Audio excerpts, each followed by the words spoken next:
ഇന്ന് എറണാകുളം പെരുമ്പാവൂരിൽ നിന്ന് കേട്ട നടുക്കമുളവാക്കുന്നൊരു വാർത്തയിലേക്കാണ് നീ. പെരുമ്പാവൂരിൽ പ്ലൈവുഡ് കമ്പനിയിൽ മോഷണ കുറ്റം ആരോപിച്ച് യുവാവിനെ സംഘം ചേർന്ന് തല്ലിക്കൊന്നു. മരിച്ച അതിഥി തൊഴിലാളിയെ തിരിച്ചറിഞ്ഞിട്ടില്ല. അസം സ്വദേശികളായ 6 തൊഴിലാളികൾ പോലീസിന്റെ കസ്റ്റഡിയിലുണ്ട്. വിവരങ്ങളുമായി കൊച്ചിയിൽ നിന്ന് ഡാനി പോൾ ചേരുന്നു. ഡാനി, നമ്മൾ കേരളത്തിൽ ഈ സമീപകാലത്തൊന്നും കേട്ടുകേൾവില്ലാത്ത രീതിയിലുള്ള ഞെട്ടിപ്പിക്കുന്നൊരു വാർത്തയാണിത്. അത് നമുക്കിതിനു മുൻപ് നമുക്കറിയാം, അട്ടപ്പാടിയിൽ മധുവിനെ ഒരു മോഷണക്കുറ്റം ആരോപിച്ച് കൊലപ്പെടുത്തിയ കേസ് നമ്മളേറെ ചർച്ച ചെയ്തിട്ടുള്ള, അത്രയ്ക്കും മനുഷ്യത്വരഹിതമായിട്ടുള്ള ആളുകൾ ഇവിടെ ഉണ്ട് എന്ന രീതിയിൽ നമ്മൾ നടുക്കത്തോടെയാണ് കേട്ടത്. പക്ഷെ ഇവിടെ ഒരു അതിഥി തൊഴിലാളിയെ സഹപ്രവർത്തകർ തന്നെ കൊലപ്പെടുത്തുന്നു. ഇത് എന്താണ് സംഭവിച്ചത്? ഇതുമായി ബന്ധപ്പെട്ട് പോലീസ് നൽകുന്ന വിവരം എന്താണ്?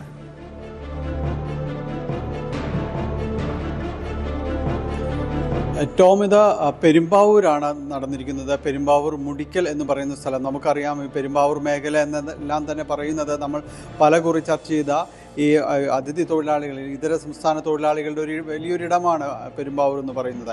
അവിടെയാണ് ഈ സംഭവം നടന്നിരിക്കുന്നത്. പോലീസ് പറയുന്നത് ഇങ്ങനെയാണ്: ഇന്നലെ രാത്രിയോടുകൂടിയാണ് മുടിക്കൽ എന്ന് പറയുന്ന ഈ സ്ഥലത്ത് ഈ തൊഴിലാളികൾ കൂട്ടമായി താമസിക്കുന്നിടത്തേക്ക് ഈ അസം സ്വദേശിയായ ഈ കൊല്ലപ്പെട്ട ഈ യുവാവ് ഇവിടേക്ക് വരുന്നത്. അവിടെ അദ്ദേഹത്തിൻ്റെ സുഹൃത്തുക്കളോ അല്ലെങ്കിൽ ഒപ്പം ജോലി ചെയ്യുന്ന ആരെയൊക്കെ കാണുന്നതിന് വേണ്ടിയാണ് അവിടേക്ക് എത്തിയത്. ഒരു മുറിയിൽ കയറി, ഇപ്പോൾ ഈ കസ്റ്റഡിയിലെടുത്തിരിക്കുന്ന ആളുകൾ ഇവരുടെ ആ മുറിയിൽ കയറി ഇറങ്ങി. പിന്നീട് അവിടെ ഉണ്ടാകുന്നത് വലിയ മർദ്ദനമാണ്. ഈ അവിടെ താമസിച്ചിരുന്ന, ആ മുറിയിൽ താമസിച്ചിരുന്നവരെല്ലാം ചേർന്ന് മർദ്ദനം അഴിച്ചുവിടുകയായിരുന്നു. അവർ പറഞ്ഞത്, അതായത് നാട്ടുകാരോടും പിന്നീട് പോലീസുകാരോടും ഇവർ പറഞ്ഞത്, അവരുടെ മൊബൈൽ ഫോണുകളും പണവും ഇയാൾ അപഹരിച്ചു എന്നാണ് പറയുന്നത്. ഇതിനുശേഷം ഇയാളോട് അവർ ചോദ്യങ്ങൾ ചോദിക്കുകയും പിന്നീട് അത് മർദ്ദനത്തിലേക്ക് മാറുകയും ചെയ്തു. അവിടെ ഉണ്ടായിരുന്ന ഈ സാധനങ്ങൾ, ഈ മരത്തടിയും മറ്റു സാധനങ്ങളും ഉപയോഗിച്ചതെല്ലാം തന്നെ ക്രൂരമായി ഇയാളെ മർദ്ദിച്ചു. ഈ ബഹളം കേട്ട്, ഇയാളുടെ കരച്ചിലും എല്ലാം കേട്ട പരിസരവാസികളാണ് ഇവിടേക്ക് വന്നത്. നാട്ടുകാർ ഇടപെട്ടുകൊണ്ട് ഇയാൾ ആശുപത്രിയിലേക്ക് എത്തിച്ചെങ്കിലും മരണപ്പെടുകയാണ് ഉണ്ടായത്. വലിയ രീതിയിൽ, ഗുരുതരമായ രീതിയിൽ ഇയാൾക്ക് പരിക്കേറ്റിട്ടുണ്ട്. ദേഹമാസകലം ഇയാൾക്ക് ഒടിവും ചതവും എല്ലാം ഉണ്ട്. പല്ലുകൾ ഇളകിപ്പോയി വായിൽ നിന്ന് അടിയേറ്റ്. അത്ര കണ്ട് ക്രൂരമായ രീതിയിലുള്ള ഒരു മർദ്ദനമാണ് ഇയാൾക്ക് ഏൽക്കേണ്ടി വന്നത്. പെരുമ്പാവൂർ പോലീസ് ഉടൻ തന്നെ സ്ഥലത്തെത്തി ഇവരെല്ലാം തന്നെ, ഈ 6 പേരെ തന്നെയും ഉടനെ കസ്റ്റഡിയിലെടുക്കുകയും എല്ലാം തന്നെ ചെയ്തു. ഇതിൽ ഈ സഹോദരങ്ങൾ ഉൾപ്പെടെയുള്ളവരുണ്ട്. അവരെ നമുക്കറിയാം, ഇവർ കൂട്ടത്തോടെ നാട്ടിൽ നിന്ന് പലപ്പോഴും ഒരു കുടുംബത്തിൽ 2-3 പേർക്ക് ജോലിക്ക് വേണ്ടി ഒരുമിച്ച് ഇവിടേക്ക് വരുന്ന സാഹചര്യങ്ങളൊക്കെ എല്ലാം ഉണ്ട്. അപ്പോൾ അവരെല്ലാം ചേർന്ന് ഒരുമിച്ച് താമസിക്കുന്നൊരിടത്താണ് ഇയാൾ അവിടേക്ക് വന്നത്. എന്നാലും ഇവരെക്കുറിച്ചുള്ള ഒരു ചോദ്യം ചെയ്യലടക്കമുള്ള കാര്യങ്ങൾ തുടരുകയാണ്. സ്വദേശികളാണ്. ഭാഷയുടെ ഒരു ചെറിയ പ്രശ്നങ്ങളുണ്ടായെന്ന് പറയുന്നു. കാരണം കൂടുതൽ കാര്യങ്ങൾ മനസ്സിലാക്കുന്നതിന് ഒന്നും പോലീസിന് കൂടുതലായിട്ട് സാധിച്ചിട്ടില്ല. കൃത്യത്തിൽ ഇവർക്കെല്ലാം തന്നെ പങ്കുള്ളതാണ് എന്നതെല്ലാം ബോധ്യപ്പെട്ടിട്ടുണ്ട്. നാട്ടുകാരടക്കമാണ് ഇവരെ പിടിച്ചേൽപ്പിക്കുന്നതും എല്ലാം തന്നെ പിടികൂടാനെല്ലാം തന്നെ സഹായിക്കുകയും ചെയ്യുന്നത്. ഇയാൾ അവിടേക്ക് എന്തിനെത്തി എന്നത് അടക്കമുള്ള കാര്യങ്ങൾ പോലീസ് പരിശോധിക്കണം. അതാണ് കൂടുതൽ കാര്യങ്ങൾ ഇനി ഇതായിട്ട് ബന്ധപ്പെട്ട് അറിയാനുള്ളത്. കാരണം പതിവായിട്ട് വരുന്നതാണോ, ഒരേ കമ്പനി ജീവനക്കാരെന്നതെല്ലാം തന്നെയാണ് മനസ്സിലാക്കുന്നത്. പക്ഷേ പതിവായിട്ട് വരുന്നുണ്ടോ, എങ്ങനെയുള്ള കാര്യങ്ങളാണ് ഇവർ ഏർപ്പെട്ടിരുന്നത്, അതുമാത്രവുമല്ല ഈ കസ്റ്റഡിയിലുള്ള 6 പേർ, അവരുടെ ഒരു സാഹചര്യം എന്താണെന്നതെല്ലാം തന്നെ പരിശോധിക്കുകയാണ്. അത്തരം കാര്യങ്ങളുള്ളൊരു പരിശോധന പെരുമ്പാവൂർ പോലീസിൻ്റെ ഭാഗത്തു നിന്ന് തുടരുകയാണ്. നമുക്കറിയാം, പല രീതിയിലുള്ള ക്രൈമുകളും ഈ ഇതര സംസ്ഥാന തൊഴിലാളികളെ ചുറ്റിപ്പറ്റി അവിടെ നിന്ന് പലപ്പോഴായി റിപ്പോർട്ട് ചെയ്യപ്പെടുന്നതാണ്. പല ഈ കൊലപാതകങ്ങൾ തന്നെ ഇതിനു മുൻപും തന്നെ ഉണ്ടാകുന്ന സാഹചര്യങ്ങളും എല്ലാം തന്നെ ഉണ്ടായിട്ടുണ്ട്. ഈ തമ്മിത്തല്ലുകളും പതിവാകുന്നു. പ്രത്യേകിച്ച് ലഹരി ഉപയോഗം അടക്കമുള്ള കാര്യങ്ങളെല്ലാം തന്നെയുണ്ട്. അങ്ങനെയുള്ള ഒരു സാഹചര്യം നിലനിൽക്കെ തന്നെയാണ് ഇപ്പോൾ ഈ കൊലപാതകവും ഉണ്ടായിരിക്കുന്നത്. ആൾക്കൂട്ട കൊലപാതകം എന്നതെല്ലാം തന്നെ അതിനോട് അടുത്ത് നിൽക്കുന്ന ഒരു സംഭവം തന്നെയാണിത്. ടോം,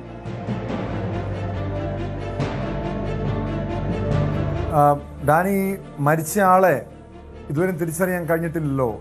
സ്വാഭാവികമായും ഈ പ്രതികളെ വിശദമായി പോലീസ് ചോദ്യം ചെയ്യുന്നുണ്ട്. ഇവരിൽ നിന്നോ അതല്ലെങ്കിൽ ഈ സ്ഥാപനത്തിന് ഉടമയിൽ നിന്നോ ഇതുമായി ബന്ധപ്പെട്ട് ഒരു വ്യക്തത വരുത്താൻ പോലീസിന് കഴിഞ്ഞിട്ടുണ്ടോ? മാത്രമല്ല, ഇത് എന്താണ് യഥാർത്ഥം സംഭവിച്ചത്? അങ്ങനെ ഒരു മോഷണം നടന്നിട്ടുണ്ടോ, അതോ തെറ്റിദ്ധാരണയുടെ പുറത്ത് ഈ മോഷണക്കുറ്റം ആരോപിച്ച് ഈ യുവാവിനെ കൊലപ്പെടുത്തുകയായിരുന്നോ?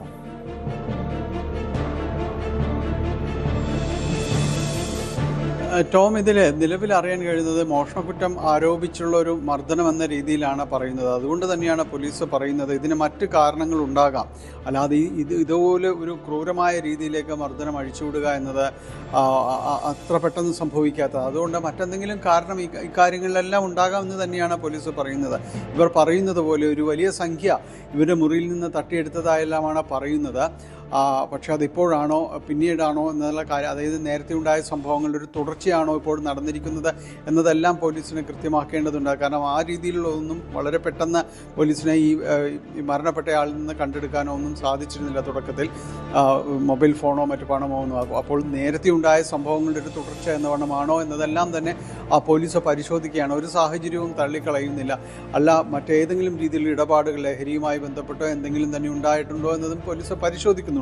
കാരണം നമുക്കറിയാം ഈ അവിടെയുള്ള ഈ ഇതര സംസ്ഥാനക്കാരുടെ കോളനികൾ അതെന്തായാലും വിശദമായി തന്നെ പരിശോധിക്കേണ്ടതല്ലേ. കാരണം നമുക്കറിയാം ഈ പെരുമ്പാവൂര് ഇതര സംസ്ഥാന തൊഴിലാളികളുടെ ഒരു കേന്ദ്രമായി തന്നെ മാറിയിട്ടുണ്ട്. പല രീതിയിലുള്ള വഴിവിട്ട ഇടപാടുകളും ലഹരി ഇടപാടുകൾ, അതോടൊപ്പം തന്നെ അനാശാസ്യ പ്രവർത്തനങ്ങളടക്കം തഴച്ചു വളരുകയാണ്.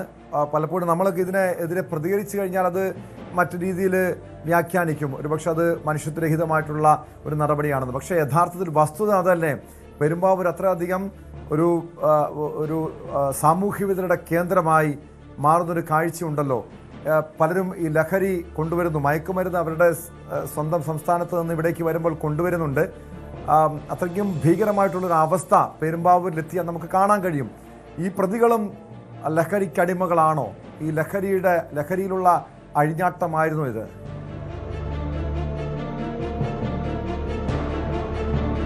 ടോം, അത്തരം കാര്യങ്ങൾ പോലീസ് പരിശോധിക്കുകയാണ്. ഇവർ ലഹരിക്ക് അടിമകളായിരുന്നു, അതിൻ്റെ കാരിയേഴ്സ് ആയിരുന്നു എന്നെല്ലാം തന്നെ പോലീസ് പരിശോധിച്ച് വരികയാണ്. ടോം, പറഞ്ഞ ഒരു സാമൂഹ്യ സാഹചര്യം കൂടി നമ്മൾ പരിശോധിക്കപ്പെടേണ്ടതുണ്ട്. കാരണം ഈ കഴിഞ്ഞ കുറേ നാളുകളായി നിരവധിയായ ഒരു കുറ്റകൃത്യങ്ങളുടെ കണക്കുകൾ ഇവരുടെ ഒരു ക്യാമ്പുകൾ കേന്ദ്രീകരിച്ചെല്ലാം തന്നെ പുറത്തേക്ക് വരുന്നുണ്ട്. അതിൽ ഏറ്റവും പ്രകടമായ ഒരു കാര്യമെന്ന് പറയുന്നത് ആലുവ റെയിൽവേ സ്റ്റേഷനിൽ പലപ്പോഴായി പോലീസും എക്സൈസും എല്ലാം തന്നെ നടത്തുന്ന പരിശോധനകൾ നിരവധിയായ കിലോ കണക്കിന് കെട്ടുകണക്കിന് കഞ്ചാവ് കണ്ടെത്താറുണ്ട്. പലരും തന്നെ ഇവിടെ ആദ്യം എത്തുന്നത് കാരിയേഴ്സായി മാറുന്നു, പിന്നീട് അത് യഥാർത്ഥത്തിലുള്ള കടത്തുകാരായി മാറുന്നു, പിന്നെ ഇതെല്ലാം തന്നെ നിയന്ത്രിക്കുന്നവരായി മാറുന്നു. ഇവർ ഉപയോഗിക്കുന്ന മലയാളികളുടെ എണ്ണവും ഒട്ടും കുറവല്ല. അങ്ങനെ പല രീതിയിലുള്ള ഇടപാടുകളെല്ലാം തന്നെ ഇവരെ കേന്ദ്രീകരിച്ചു ഇത് ചുറ്റിപ്പറ്റിയും എല്ലാം തന്നെ നടക്കുന്നുണ്ട്. ഇത് ഈ കഞ്ചാവ് വിട്ട് അതിന് മുകളിലേക്കുള്ള ലഹരി വസ്തുക്കളായിട്ടെല്ലാം തന്നെ ഇപ്പോൾ മാറുന്നുണ്ട്. പലയിടങ്ങളിലും അത്തരം ചില ക്യാച്ചിങ്ങും എല്ലാം തന്നെ എക്സൈസ് നടത്തുന്നുണ്ട്. അപ്പോൾ ഇതൊരു ഹബ്ബായിട്ട് ആ ഏരിയ മാറുന്നുണ്ട് എന്ന കാര്യത്തിൽ യാതൊരു തർക്കവുമില്ല. കണക്കുകൾ ആലുവ റൂറൽ പോലീസിൻ്റെ കണക്കുകൾ മാത്രം പരിശോധിച്ചാൽ മതി എത്രമാത്രം ഈ രീതിയിലുള്ള മയക്കുമരുന്ന് ഇടപാടുകളുമായി ബന്ധപ്പെട്ട് ഇതര സംസ്ഥാന തൊഴിലാളികൾക്കിടയിൽ നടന്നിട്ടുള്ള അറസ്റ്റുകളുടെ എണ്ണം, അതോടൊപ്പം തന്നെയാണ് അവരുടെ കുറ്റകൃത്യങ്ങളുടെ എണ്ണം കഴിഞ്ഞ കുറേ നാളുകളായിട്ട് അത് വർദ്ധിക്കുന്നുണ്ട്. അവർക്കിടയിലുള്ള അടിപിടികൾ വർദ്ധിക്കുന്നുണ്ട്. പലപ്പോഴും അത് മറ്റ് ആയുധങ്ങൾ ഉപയോഗിച്ചുള്ള കാര്യങ്ങളായിട്ട് മാറുന്നു. അങ്ങനെ പല രീതിയിലുള്ളൊരു ക്രൈമായിട്ട് അത് വളരുന്നുണ്ട്. അതുകൊണ്ടാണ് അടുത്തിടെ അവിടെ ഒരു വലിയ രീതിയിൽ ജനകീയ പ്രതിഷേധവും പ്രക്ഷോഭവും എല്ലാം തന്നെ നടക്കുകയും അവിടെ തദ്ദേശ സ്വയംഭരണ സ്ഥാപനങ്ങൾ ഉൾപ്പെടെ സമരത്തിലേക്ക് നേരിട്ടിറങ്ങുകയും ചെയ്യുന്നൊരവസ്ഥയിലേക്കെല്ലാം തന്നെ വന്നത്. അതുകൊണ്ട് അതൊരു ഒരു ഏരിയ കൂടുതലായിട്ട് പോലീസ് ശ്രദ്ധിക്കേണ്ട ഒരിടമായിട്ട് തന്നെ എല്ലാം തന്നെ മാറുകയാണ്. ഈ കേസിലേക്ക് വരികയാണെങ്കിൽ ഇതിനെക്കുറിച്ച് പോലീസ് കൂടുതൽ അന്വേഷണം നടത്തുകയാണ്. ഇവർക്ക് മറ്റേതെങ്കിലും രീതിയിലുള്ള ഇടപാടുകളുണ്ടോ? കാര്യം ഒരു മനുഷ്യനെയാണ്, കൂട്ടത്തിലുള്ള ഒരാളെ തന്നെയാണ് 6 പേർ ചേർന്ന് ഇത്ര നിഷ്ഠൂരമായി അടിച്ച് കൊലപ്പെടുത്തുന്നൊരവസ്ഥ ഉണ്ടാകുന്നത് കേരളത്തിൽ തന്നെയാണ്, ഇവിടെ തന്നെയാണ്, പെരുമ്പാവൂർ തന്നെയാണ്. അപ്പോൾ ഇത്തരം ഒരു സാഹചര്യങ്ങളെല്ലാം പോലീസ് ക്രമസമാധാനം ഉറപ്പുവരുത്തുന്നു എന്നതെല്ലാം തന്നെ പറയുമ്പോൾ കഴിഞ്ഞ മാസമാണ് ഇത് സംബന്ധിയായ ഒരു യോഗം ചേരുന്നത്. പോലീസ് ഇത്തരക്കാർക്കെതിരെ കർശന നടപടിയെടുക്കും എന്നതെല്ലാം തന്നെ പറയുന്നു. നിരീക്ഷണങ്ങൾ അവിടെ ശക്തമാക്കുമെന്ന് പറയുന്നതിനിടയിൽ തന്നെ ഒരു കൊലപാതകം കൂടി നടന്നിരിക്കുന്നു. അത് ഒരു ആൾക്കൂട്ട കൊലപാതകമെന്ന് ഇതിനോട് ചേർന്ന് നിൽക്കാവുന്ന ഒരു സംഭവം കൂടി പെരുമ്പാവൂരിൽ നിന്ന് റിപ്പോർട്ട് ചെയ്യപ്പെടുന്നു. ടോം, യെസ്, വ്യക്തമാണ്. ഡാനി പോളാണ് വിവരങ്ങൾ നൽകിയത്. പെരുമ്പാവൂരിലാണ് നടുക്കമുളവാക്കുന്ന ഈ സംഭവം ഉണ്ടായത്. മോഷണക്കുറ്റം ആരോപിച്ച് യുവാവിനെ 6 അംഗ സംഘം തല്ലിക്കൊല്ലുകയായിരുന്നു. കൂടുതൽ വാർത്തകൾക്ക് news 18 Keralam YouTube channel subscribe ചെയ്യുക.